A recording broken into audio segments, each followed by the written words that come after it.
Record deaths from fentanyl in the US, 9 people die per hour.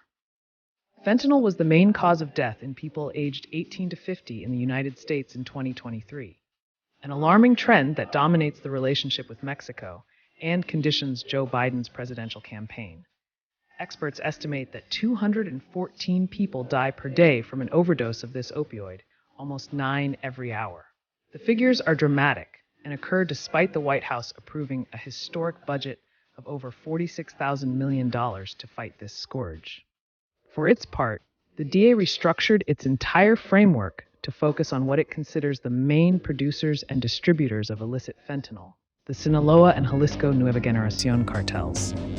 The fentanyl crisis now defines a significant part of US domestic politics, with candidates, governors, former officials, and conservative legislators even proposing a military invasion of Mexico in search of these cartels, if they are designated as terrorist organizations.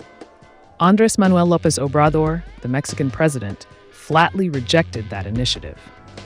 In foreign policy, the issue of fentanyl has almost reached the importance of US economic exchange both with Mexico and China, the first and second largest trading partners of the United States. According to DA reports, Mexico is the main producer of fentanyl that reaches US soil, and China is the main exporter of chemical precursors used to produce the synthetic drug for illegal use.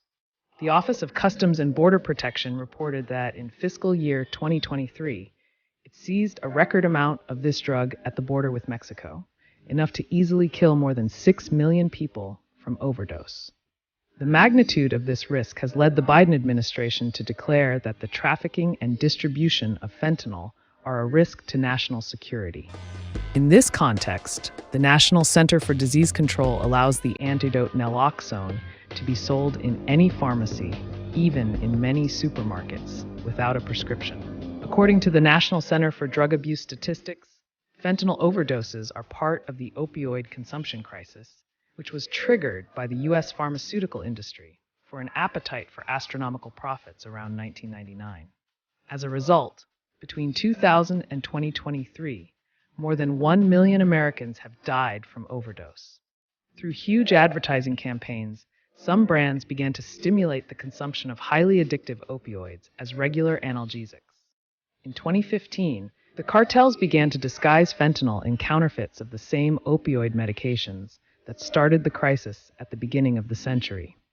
Deaths from fentanyl overdose went from between 2,000 and 3,000 annually in 2012 to between 75,000 and 110,000 annually in recent years, including 2023.